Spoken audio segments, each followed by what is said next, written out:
Thanks a lot, Jim. It was very kind. This is quite the professional environment here. I'm super impressed. And visiting with everybody so far, obviously you guys have numerous robust research groups. Definitely not a metabolic expert. Dr. Tagmeyer, who's sitting here, is the godfather of cardiac metabolism. We are a mitochondrial biology research group, and I'll try to break down what we think at least is happening in the context of fibroblast activation and fate control, and how we think mitochondrial signaling and metabolism can contribute to that, and perhaps some clinical targets that might be actually approachable therapeutically along the way. So with that, let's just jump right in. All right, so first and most important slide, two of the guys that did most of the work I'm going to talk about today. So Andrew Gibb, a super talented postdoctoral fellow. He's entering the job market right now, has some transitional awards. He was really the driving force behind a lot of the metabolic work I'm going to talk about, did a lot of the stable isotope resolved metabolomics studies, and really carried the load on that. And then a second guy who, at the very end of the talk, I'm going to briefly mention some new work that we're working on with histone acetylation, and that's Mike Lazaropoulos, a really talented MD PhD student. And then just so everybody gets mentioned, Brad Hill really helped us with a lot of the interpretation of this metabolism work early on. And then we have numerous collaborations and some joint grants with some guys at UPenn, Ken Margulies for some of the human stuff I'm going to talk about, Zolda Rani with some of our metabolic work, and Dan Kelly. And then at UCLA, Tom Von Driskes really helped us too with kind of interpreting some of this epigenetic stuff we've been working on. So a little bit of background, and for you clinicians, this will pretty much be it as far as a clinical slide, but we think fibrosis is important, especially in the context of heart failure. So it's a central pathology for almost all etiologies, HFrEF, HFpEF. And I guess the way we look at this is that excessive ECM deposition really has a bad context, especially if you're thinking about cardiac remodeling. And there's a lot of different cellular features which fibrosis can have that pathological insult. Cardiac compliance is the obvious one. So if you think about dilation and relaxation especially gets impaired in the context of that extracellular matrix remodeling. Impairments in conduction also, of course, disrupt cell-to-cell communication. So there's a lot of different intracellular, paracellular signaling, we think, where fibrosis really can have a negative impact. And we think because it's progressive, it's a good target as far as reversing some of the progression with various heart failure etiologies. And so with that, you look at some of the fibrosis here on these two slides. So at the top, I'm showing you pressure overload. This is a model called TAC, so transverse aortic constriction. It mimics hypertension. You get interstitial fibrosis, so fibrosis or ECM deposition between the cells. And this is a little different than replacement fibrosis. So if you look at this mouse heart here, which had a permanent ligation of the left coronary artery, you can see massive cell death, of course, and then you get fibrotic replacement in the context in that scar formation. There's also perivascular fibrosis, and that's the fibrosis that surrounds the arteries. And we think these are distinctive events. They're not all the exact same, but we think some of the pathways and signals which contribute to the fibroblast fate are I guess, the same throughout these various processes. Good to go. So a little bit of background about fibroblast differentiation and kind of how our lab thinks about this. So if you think about in the quiescent heart or the homeostatic heart, you have a very large still fibroblast population, around 10 to 20% of the cells in the heart. And we call these quiescent, but in fact, these cells are constantly having to remodel the ECM. So, there's a lot of things going on in the heart as far as, physical forces and pressures. And those fibroblasts are constantly having to remodel that ECM to maintain with that ever-changing environment.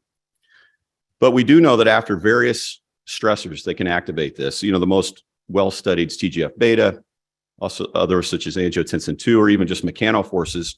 We get what's called an activated fibroblast. And initially, that's a proliferative burst early on. And then you get increase in adhesion complexes. We get a large increase in extracellular matrix production. And one of the key features of this, which I'm going to come back to later in the talk, and we're going to use as a marker throughout the talk, is periostin. So I know Owner was just here. He's one of the guys that actually developed some of the early genetic models to use this as a labeling component for this population. And so remember that an activated fibroblast produces or expresses periostin early on. And this is an extracellular matrix protein, but we're going to use it as a tool to manipulate genes in this post-activated state. And then if you have sustained stress, as occurs in heart failure, you get this full differentiation in what is considered a myofibroblast.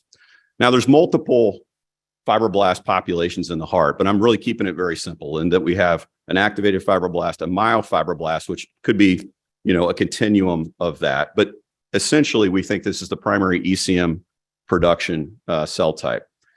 And it's important for tissue healing. So the reason it gets its name is you get de novo expression of alpha smooth muscle actin. And what that enables the cell to do is actually to contract and remodel the surrounding tissue. So even if you think about something as simple as a wound on your skin, you get activation of those fibroblasts into a myofibroblast-like phenotype, and that's what starts to really aid that closure of the wound. So this process is important for normal wound healing. But in the context of chronic disease, we think becomes maladaptive, and that's one of the things we're trying to target. And one of the reasons we think this actually might be reversible and therapeutically targeted is actually work from the guy I just talked about, Onur, who was in Jeff's lab, and we overlapped about a year when I was there. And they had a nice Nature Communications paper where they knocked Cre into the periosteum locus, and then they were able to label cells that get activated in this state and become myofibroblasts. And this was a qualitative thing that they mentioned at the end of the paper. But essentially what they did was they put Ang2 and pumps in these mice. So they activated the cells. There was this major stressor on the heart. They labeled those cells with TD tomato, this genetic reporter. Then when they took the pump out and removed the stress, those same cells that became activated, if you pull those cells out and then you look at the phenotype, they actually reverted back to almost a quiescent state.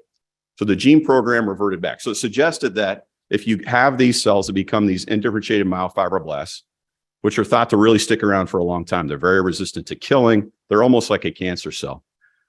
But if you were to remove completely all the stress in that context, these cells could de-differentiate back into this state. So suggesting to us that, one, you can target the pathways that are responsible for differentiating these cells. But secondly, perhaps you can target pathways that are responsible for maintaining these cells. And so that's kind of what we set out to do and how we got into this work. And so can we target the signaling pathways that not only mediate activation, differentiation, but actually the ones that are necessary for those cells to persist? And then can we influence perhaps positive remodeling of the heart in that context? So what does that look like? So here's a few other tools we can talk about in the context of this. So in general, the field thinks that almost all cardiac fibrosis, in the context at least of heart failure, is mediated by resident fibroblasts. So there's been some debate among the field, but in general, we don't believe that it's infiltrating cells that are responsible for this. And a lot of that is due to this TCF21 lineage tracing model. So this was developed by Michelle Tallquist when she was with Eric Olson. This labels all resident cardiac fibroblasts. And here you can see that with that, again, a ROSA 26 knock-in of TD tomato. So every one of the fibroblasts that expresses TCF21 expresses Cre. That then causes recombination, and you get this fluorescence reporter. So here you can see in the sham heart the number of fibroblasts that are labeled, and then after TAC, you can see the expansion of that cell number. So this is just all fibroblasts. Then using that second model that I just talked about, the periosteum lineage tracing model, so we have Cre knocked into the periosteum locus. And again, every cell then that expresses periosteum is going to get recombination. You're going to expression of TD tomato. Here you can see after an MI, so this is 7 days post-MI, you get massive activation of the fibroblast population. So this is in general what it looks like. And we think that almost all of that ECM remodeling and deposition comes from these resident cells, doesn't come from without. Now, it doesn't mean that inflammatory cells aren't playing a role perhaps in the activation of those cells. It just means those cells that are proliferating and becoming myofibroblasts likely already reside in the heart.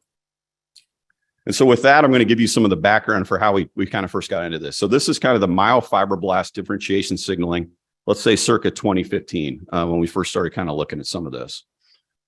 So the most classical pathway for myofibroblast differentiation is TGF-beta dependent signaling. So this is TGF-beta binding the TGF-beta receptor. And then the most classical kind of pathway for this is SMAD2/3 activation. These are thought of as fibrotic transcription factors. They're thought to be pioneering transcription factors, and this is a very early event in the context of that. Work from Jen Davis highlighted this P38 pathway for SRF, also being a prominent transcription factor to drive the myofibroblast gene program and differentiation. And I want to stress that we think this really is a differentiation protocol. This isn't just a cell changing what it's doing.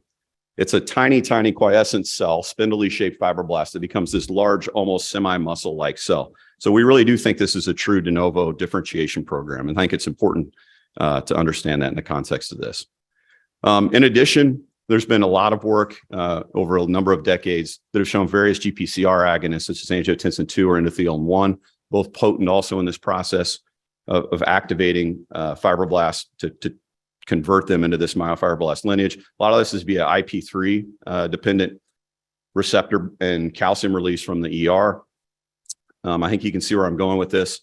Other work from Jeff's lab and also Jim Davis highlighted that TRPCs are activated, and you get an increase in the expression of this calcium channel at the plasma membrane. That also contributes to calcium entering the cell. One of the key features we think for calcium-dependent regulation of myofibroblastic differentiation is in-fat activation. So calcineurin is a phosphatase that is calcium-dependent, dephosphorylates, and then you get in-fat translocation in the myofibroblast gene program. So the very simple hypothesis we had when we got into this, and this was just a side project that I had this random guy in the lab kind of working on, was all these signaling pathways converted calcium. And so us being a calcium-centric lab kind of at the time, we had recently developed a lot of the models to characterize how calcium signals at the level of the mitochondria. And I'll go into a little bit more detail on how this works, but we had a very simple hypothesis that calcium is upregulated in the cell, that this is likely integrated at the level of the mitochondria, and this could do a number of things to help control the myofibroblast gene program. One, you could just be buffering cytosolic calcium signaling.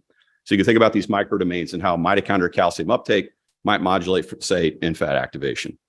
In addition, calcium is a central controller of metabolism, especially at the level of mitochondria through dehydrogenase activation. And then finally, there's been a lot of implications that the mitochondria, through various different signaling pathways, play a big role in differentiation. So it made sense to us that this could be part of the myofibroblast gene program. So why care about mitochondrial calcium? So a little bit more background here. So one of the things the lab's been focused on is really understanding mitochondrial calcium exchange and the mechanisms behind that. And the reason we're really interested in that is because calcium is a prominent second messenger. So it's used throughout the cell to carry out almost every little intricate little detail that the cell's trying to do.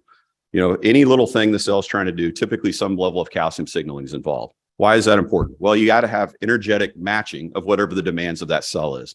So in the heart, that's really easy to consider. So excitation, contraction, coupling in a cardiomyocyte, calcium cycling, of course, is responsible for cross-bridge cycling and getting contraction. Well, a piece of that calcium, we think, is integrated at the level of mitochondria, and that's the way that any cell can intrinsically upregulate energetics to match the demand. And so we started to try to interrogate calcium in a causal way by either modifying or modulating the various pathways for calcium to get into the mitochondria or calcium to get out of the mitochondria. So just to orient everybody to the mitochondria that's not familiar with this organelle. So it's two membranes, outer mitochondrial membrane, inner mitochondrial membrane. The inner mitochondrial membrane is crucial because it creates a barrier to protons. And so when you think about the electron transport chain and you're pumping protons out of that, that produces the driving force then for protons to enter back through the ATP synthase and drive the molecular motor to generate ATP. And so it's a highly electronegative gradient here, minus 160 millivolts. That also creates the driving force for cations to enter, such as calcium. And calcium enters the mitochondria through what we call the mitochondrial calcium uniporter channel. And this is a large complex that we've interrogated. Really, we've made genetic models for about every single constituent you see here. It's an inward rectifying channel. It's the only way that at least acutely calcium gets into the mitochondria. It's high capacity, and it's critical for all calcium uptake. And so the stuff I'm going to talk to you about here at the beginning, what we're going to do is we're going to ablate MCU. So I'm going to delete this, and it blocks all calcium uptake. One of the other things the lab has studied a lot is NCLX. It's a sodium calcium exchanger. This is the primary way, especially for all indifferentiated cells, that calcium gets out. We think it's electrogenic, so 3 sodium come in and 1 calcium gets out. And so for the sake of this rule, first part, all you need to remember is that if you get rid of MCU, you block all calcium uptake into the inner membrane. And so the first experiment we did, we isolated MEFs, mouse embryonic fibroblasts, from MCU flox mice. We put these in culture. We either treated them with Cre, recombinase, or beta-gal as a control. We then waited a few days for protein turnover. And then we hit them with different fibrotic agonists, such as TGF-beta or angiotensin 2. And then we went ahead and stained for alpha SMA as a marker of a conversion from that fibroblast to the myofibroblast phenotype. And here's what that data looked like. So with TGF-beta, here you can see the control. When you delete MCU, we got way more alpha SMA expression. And we also had the percent of cells that converted to the myofibroblast phenotype was also increased. This was the exact opposite of our hypothesis. We thought, okay, we're going to block calcium uptake into the mitochondria. This will put a brake completely on the differentiation and conversion to this myofibroblast phenotype. But in fact, we greatly augmented this. And so this was the first surprising result and kind of what led us to really chase this down at numerous levels. And what we tied this to was this was not just a model that magnified myofibroblast differentiation, but in fact was part of the signaling that actually upholds this. And what we ended up finding in this first paper that we published in Nature Communications back in 2019 was a dramatic upregulation of Mcu. And Mcu is a calcium EF hand-containing protein that is the gatekeeper of that mitochondrial calcium uniporter. And so the way we think about this working is that numerous fibrotic agonists, we think this is a conserved mechanism across various fibroblast populations and various organelles, is that the acute or pioneering transcription factors upregulate Mcu, and this puts a brake on calcium entering the mitochondrial matrix. And that brake, we think, is critical to the actual differentiation of the cell. And so if you look at the Mcu expression in response to TGF-beta or angiotensin 2, and you look at the ratio of Mcu to MCU, so how much gatekeeper is associated with each channel, there's almost a 75-fold increase in the ratio of Mcu to MCU. And so that's how we think one of the primary or early signals to the mitochondria that sets up these changes in metabolism I'm going to talk about a little bit later in the talk. And so we went on to show that what this was a real effect, that in fact, TGF-beta alone is sufficient to increase gating of that channel. So here, if you just look at calcium in response to uptake, it really puts the brakes on calcium uptake into the matrix. And so here was kind of where we were at in 2019 after all this work on this paper. And I'm not going to go into all the details, but this kind of sets up the current work that I'm going to talk about. So in general, we think numerous upstream signals which activate the fibroblasts and elicit myofibroblast differentiation increase Mcu. And this is a large increase at the transcriptional level, where there's also changes in the post-transcriptional regulation, which I won't really talk about now, but this puts a brake on calcium uptake into the mitochondrial matrix. And that brake essentially winds up inhibiting PDH. So calcium activates a PDH phosphatase, which dephosphorylates PDH, the rate-limiting step for pyruvate entry into the TCA cycle. And what we went on to show was that PDH activity was greatly reduced in the context of this differentiation state. And what we found was that we think that this was linked to the anaplerotic input of glutamine back into the mitochondria, which increased alpha-ketoglutarate levels. And we briefly characterized that we thought this was an epigenetic dependent mechanism to drive histone demethylation. And I'm going to go into this in more detail. So if you're a little bit lost, don't worry about it. But essentially what I'm saying is the early signal in the mitochondria was blocking calcium uptake. That decrease in calcium uptake was inhibiting some of the rate-limiting enzymes that are responsible for carbon entry into the TCA cycle, but also TCA cycle progression, such as alpha-ketoglutarate dehydrogenase, and that in some way augmented glutaminolysis or glutamine to be imported in the mitochondria to serve as a substrate, since carbons weren't entering through glycolysis. And we thought that large increase in alpha-ketoglutarate bioavailability was setting up basically a signal that was then communicating with the nucleus to change the gene program to say, hey, it's time to become this new cell type. So we have a change in the energetic state. That change in the energetic state is signaling through changes in metabolites to tell, at the level at least of the nucleus, hey, start your chromatin remodeling and let's activate the genes to become this new cell program. And so this was kind of the synopsis for everything I just mentioned. In that early work, we went on to show that this increase in glycolysis that was truncated at the level of the Krebs cycle was actually driving ancillary biosynthetic pathways for this growing and remodeling cell. And but left us with a lot of questions on still how this was occurring and what were the metabolic underpinnings. And so the key questions that we were left to try to answer is, how is the epigenetic landscape actually altered during myofibroblast activation differentiation? Which substrates or fuels directly contribute to the myofibroblast formation? We weren't exactly sure where the large increase in alpha-ketoglutarate was coming from. So what is the cellular source of these substrates? And then can we start to therapeutically target any of these pathways that underlie fibrosis and either impede differentiation or actually start to reverse fibrotic programming? And so with that, we started with a very simple discovery experiment. So we took adult cardiac fibroblasts, we treated them with TGF-beta for 24 hours. And then we probed them for chromatin remodeling by using ATAC-seq. And the way this essentially works is it just looks at chromatin accessibility. So you have a transposase which can either gain access or not. If it's able to gain access, it creates a cleavage point. You can enrich those areas and you can say, okay, these areas of the chromatin are more open or closed. And I'm oversimplifying it, but the general idea is gene accessibility or not. And we coupled that with RNA sequencing so we could then simultaneously in a pairwise fashion say, this region's more open, this gene's increased, or this region's more closed, this gene's decreased. And here was the data from that. So if you look at these volcano plots, in general, we saw a massive increase in openness with TGF-beta dependent differentiation. And if you start to look at how that correlated with changes in gene expression, not surprisingly, increase in accessibility strongly correlated with an increase in gene expression. So over 90% of the genes where you had openness also went up in expression significantly. However, quite surprising to us, not only did increased accessibility correlate with increase in expression, but also strongly correlated with a decrease in expression. And so genes that were repressed or downregulated also in general had an open chromatin, at least in the context of myofibroblast differentiation. And then perhaps most surprising to us when you look at the limited data in the literature on this, decreased accessibility in no way correlated with decreased expression. And so overall, the first take home was 93% of upregulated and downregulated genes all were associated with open chromatin state. So this really got us thinking about how this was occurring, what was necessary, what was sufficient, and then what was ultimately later in the talk, I'll get to it, what's driving loci specificity.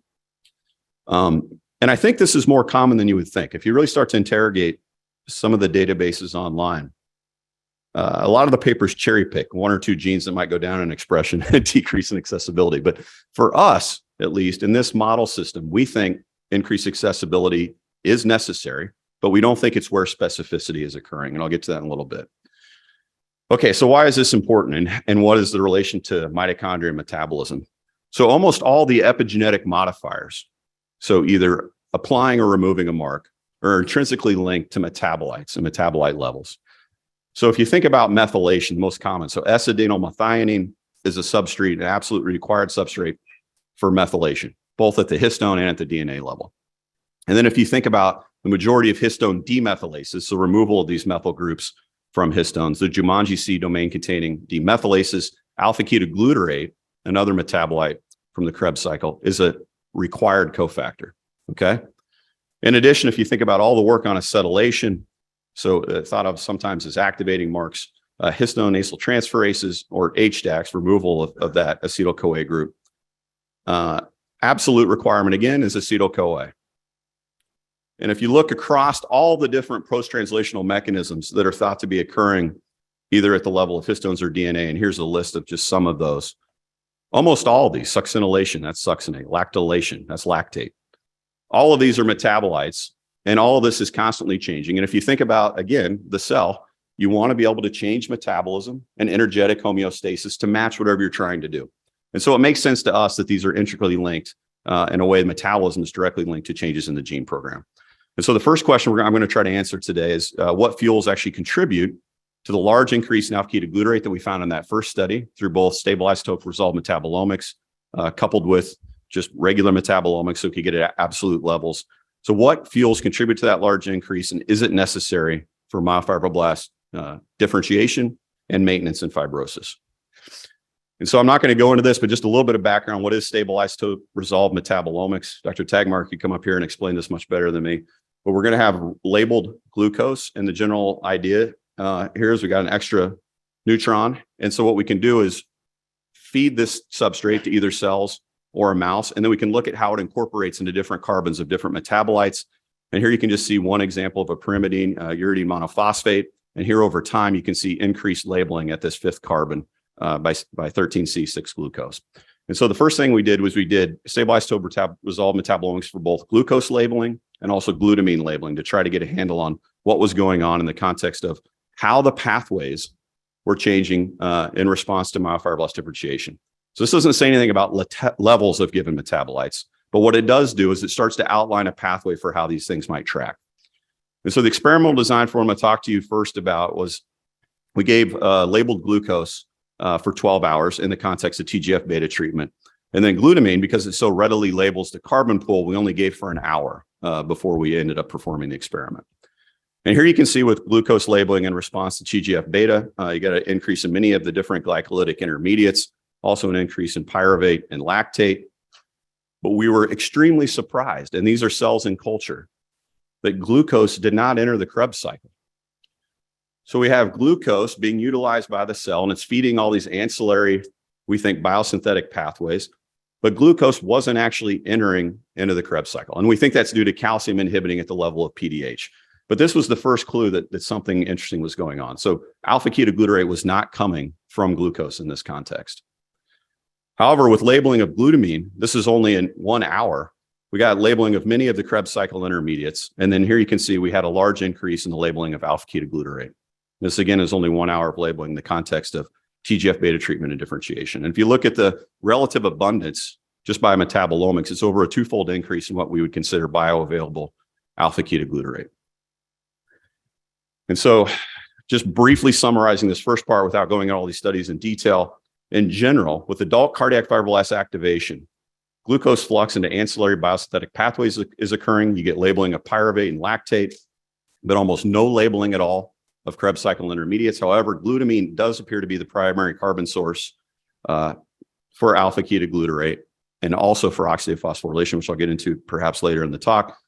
But fibroblasts really like to utilize glutamine. Let's just leave it at that.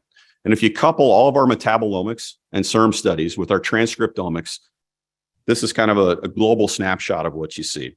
So an increase in a lot of the enzymes and metabolites that are part of this biosynthetic pathway to feed nucleotide biosynthesis, oglycinylation, glycerol-lipid synthesis, importantly, collagen biosynthesis.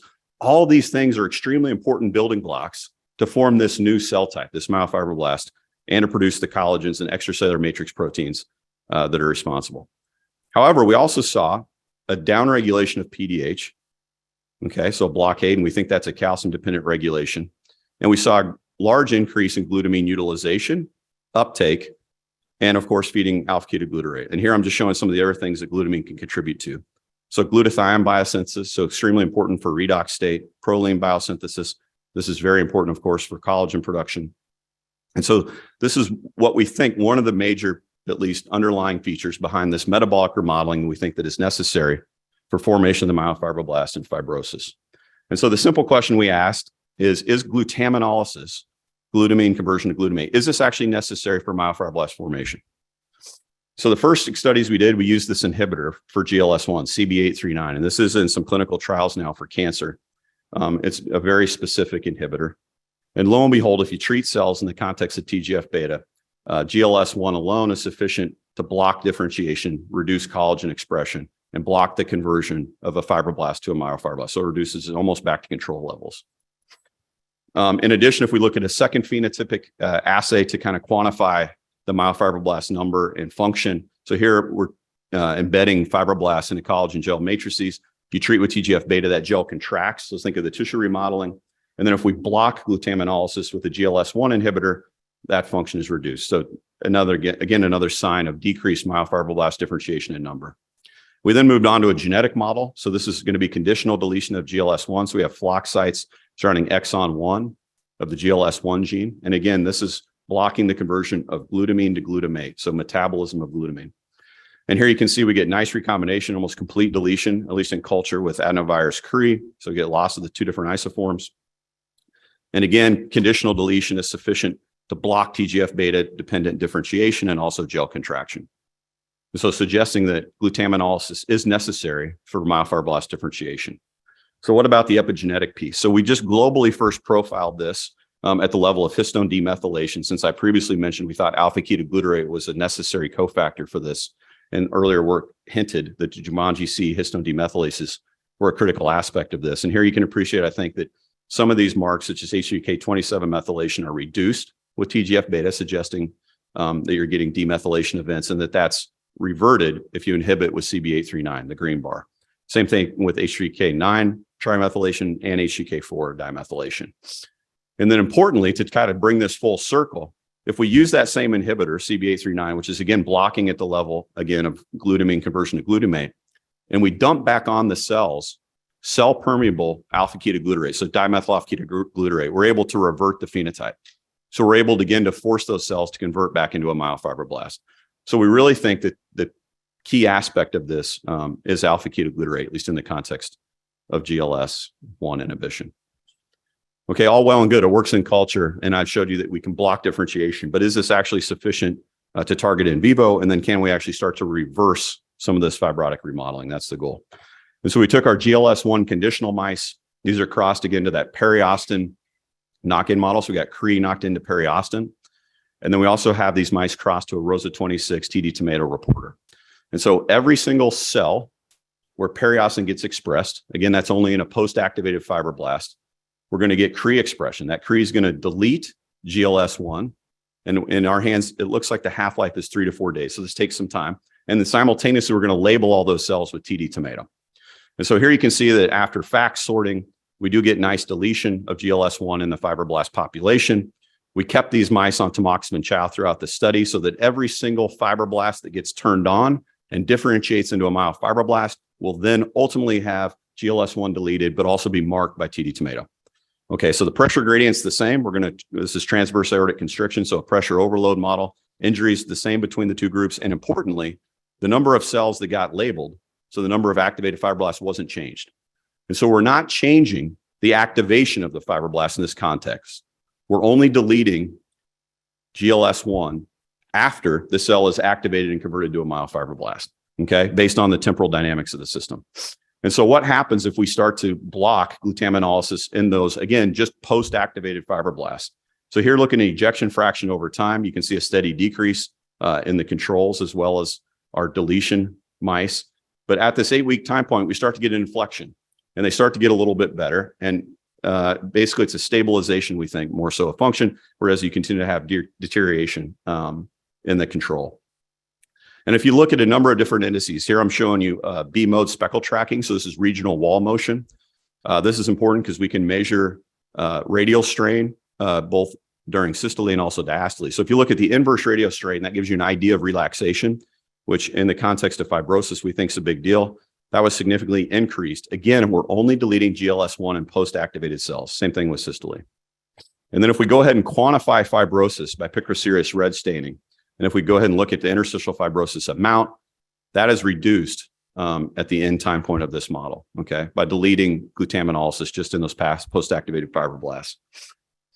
And then one other important feature that actually reviewers were suggesting for us to do is to quantify prior to the inflection at the cardiac function and then after. So if we look at the 6-week time point at hydroxyproline, so this is a quantitative assay that in general is just going to look at total collagen accumulation. We had no difference at that earlier time point, but then it started to revert at that later 16-week time point. So this suggested to us that not only were we perhaps de-differentiating some of those myofibroblasts, but that was also sufficient to start to allow some positive remodeling in the heart. So we finally went on to this final model, perhaps less clinically relevant since it's in a cell culture dish. But on the other hand, these are fibroblasts directly isolated from heart failure patients. This is in collaboration with Ken Margulies. And so patients that are going in for a transplant, so this is a non-ischemic cardiomyopathy patient, the first data I'm going to show you. What we did was we digest those cells, we take those, we put them immediately into culture, and we maintain them under constant stimulation, TGF-beta, to mimic the diseased heart state. And then what we did is we came in the middle of this protocol, 24 hours with that GLS-1 inhibitor.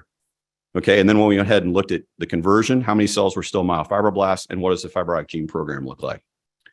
So even under constant TGF-beta stimulation, if we were to inhibit glutaminolysis with CB839, that was sufficient to start to revert these fibroblasts from an alpha SMA phenotype to that more quiescent phenotype. And then if you looked at a number of the genes, such as alpha-synuclein, fibronectin, numerous collagens, those were also reduced. And again, this is under the context of constant stress and cells being isolated from a heart failure patient. Here you can see a different patient. It was a hypertrophic cardiomyopathy. We think this is conserved among the fibroblast populations in the heart. You can see how fibrotic these cells are. So even at baseline, we have like 70% of the cells are myofibroblasts and expressing alpha SMA. It's of course ramped up to over 90% with the constant TGF-beta stimulation. But again, if we treat for 24 hours with that GLS-1 inhibitor, that's sufficient time to start to revert these cells to a different phenotype. So where they're starting to lack alpha SMA expression. Same thing with the gene expression profile.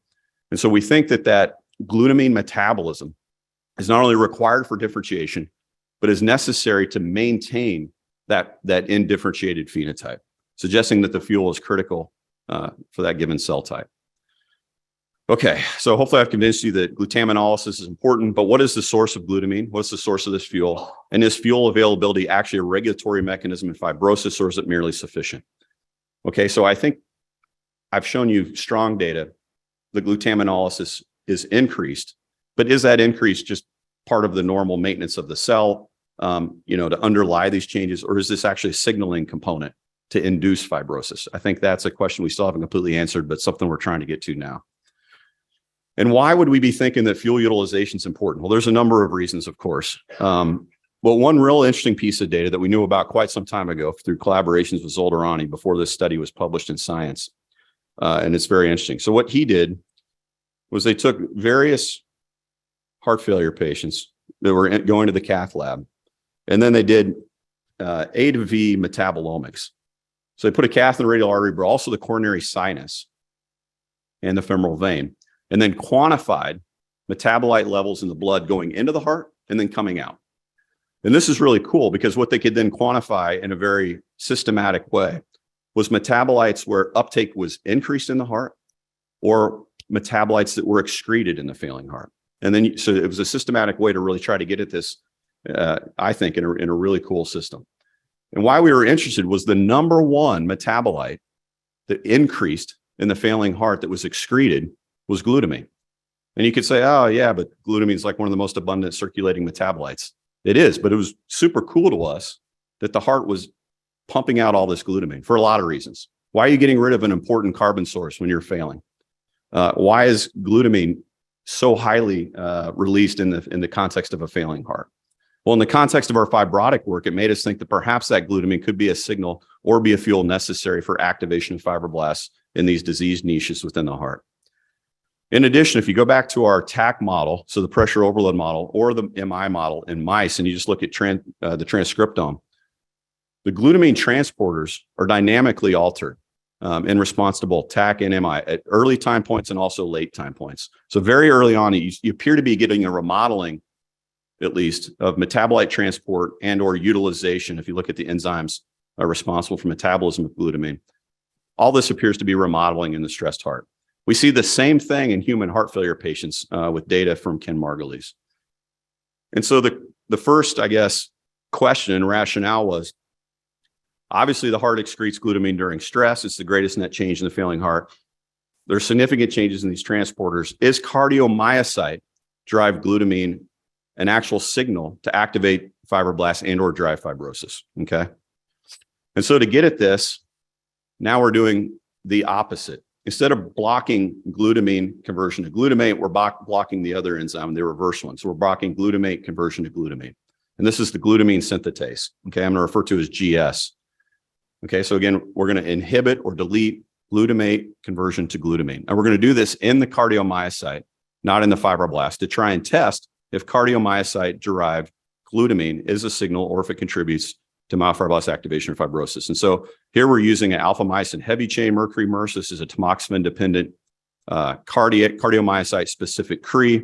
We're going to then delete glutamine synthetase. Here you can see we get nice recombination and deletion in adult cardiomyocytes. We then put them on tamoxifen chow for 2 weeks.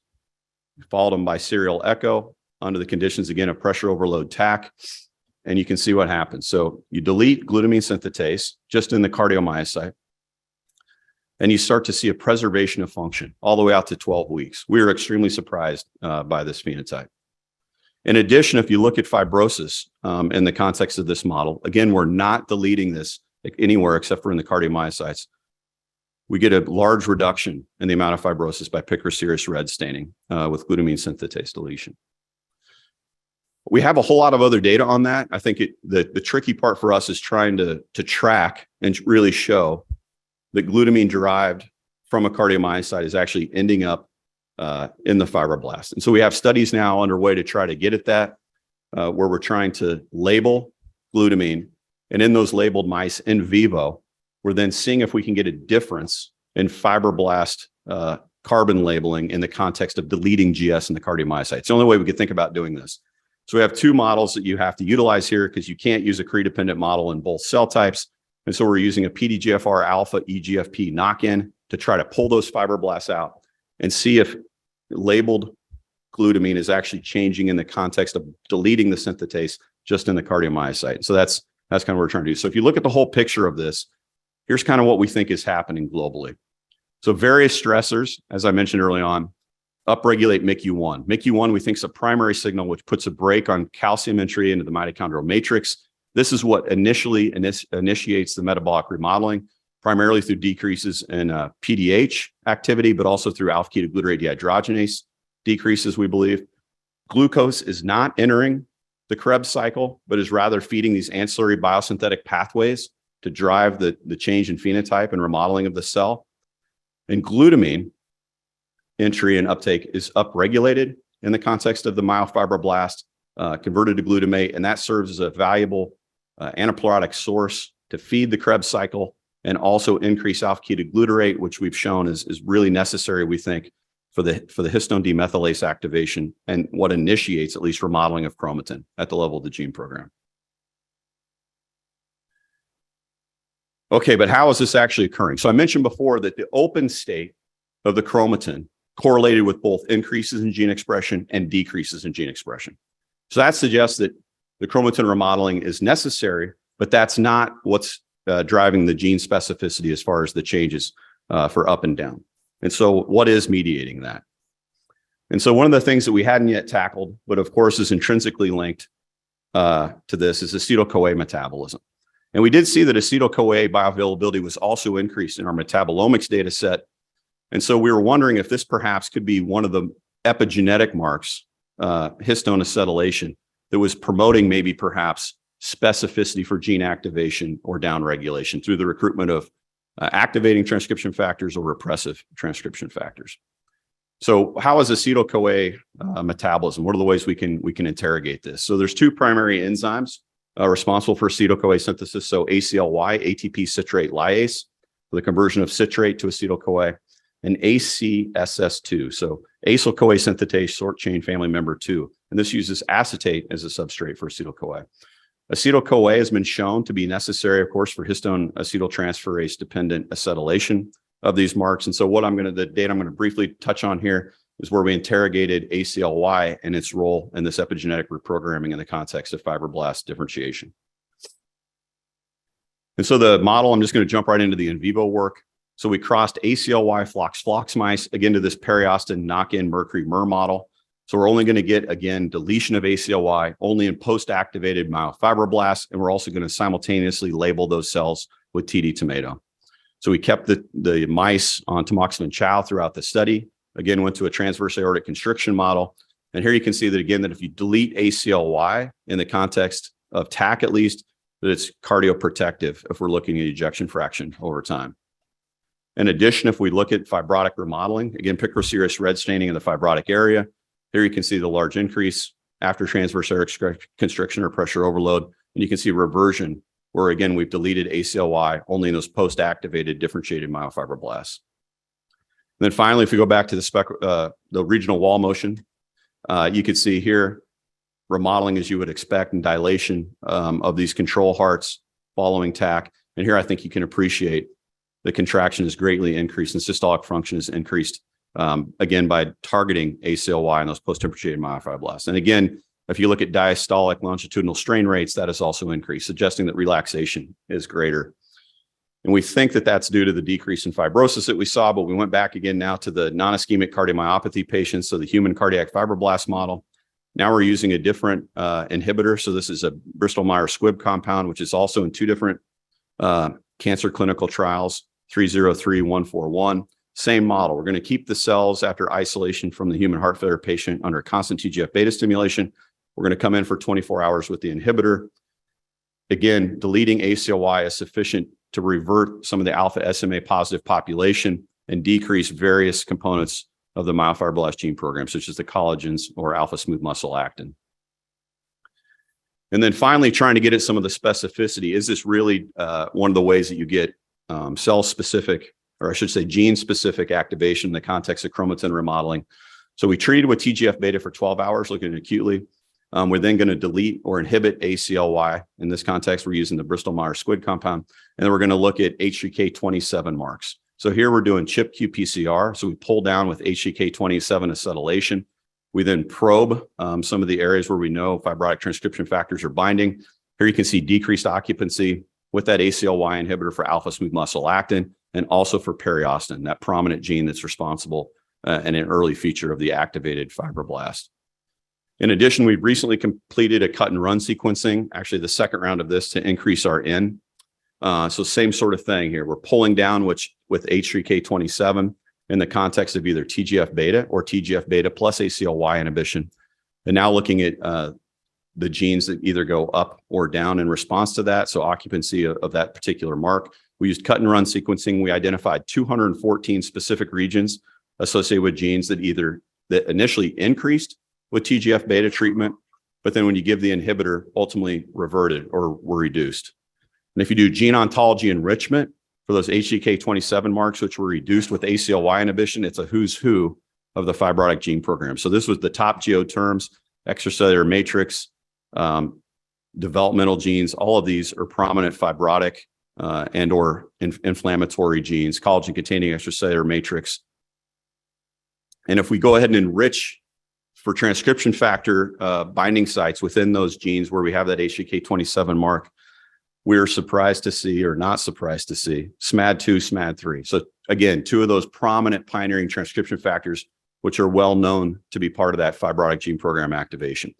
In addition, kind of tying in our calcium work, we see in-fat binding occupancy is increased, as well as TED4 and AP1. And so what we're trying to do now is really define and understand, one, if ACLY is going to the nucleus. We have strong data that it is, but I didn't present it because we don't have causal data yet. So we're trying to interrogate that by using various genetic mutants for ACLY to either block its translocation or activity in the nucleus versus force it. But here's the model that we're kind of working under and how we think this works. So we have some data, early data, that suggests that ACLY binds P300. We're also trying to understand what the actual transcription factor is that's responsible for deposition of these marks of acetyl-CoA on histones. Some of our early work suggests SMAD2/3 could be involved, but essentially this creates a complex to couple the metabolic enzyme that's responsible for the given histone mark to given region locations. And so the way we're thinking about this in the context of the other work is you have all this stuff is happening simultaneously. I mean, we could cut to one single piece of this and be very reductionist and say, oh, this is the critical piece. But we think that it's really dramatic metabolic remodeling in the cell, and that dramatic metabolic remodeling is ultimately what links these changes in metabolism with changes in the gene program. And so the key features, I guess, that I tried to hit on here was glutaminolysis, we think is absolutely essential. We think alpha-ketoglutarate is the driving factor for chromatin remodeling and openness, but we think that perhaps acetyl-CoA metabolism and H3K27 acetylation is perhaps a mark more responsible for then gene specificity for what gets upregulated and or downregulated. I think we have a lot of work to do to try to understand what's the repressive mark versus an activating mark, but we're really kind of starting to lean on at least histone acyltransferases and ACLY and how that could perhaps be localized to certain regions. And so with that, I think I've given you many different targets where you could try to get at some of this. We're actively trying to figure out the best therapeutic angle to try to get at some of this and understand this in a more, I guess, viable way to approach this as a therapy. In a lot of ways, you know, it's almost like a cancer cell with all the remodeling that occurs. And I think that if you look at the cancer literature, it can give us a lot of ideas on how we can start to therapeutically start to target this in a meaningful way. Some other work in the lab is really trying to understand transporters. And the idea there, we're targeting a number of the SLC family members to try to truncate metabolites and not allow them to spatially, move. I think that'll help us understand if it's just a gradient of some of these metabolites or how these are getting into the nucleus, how that's being controlled at that level. But with that, I'd be happy to take any questions and really appreciate the invite and your time.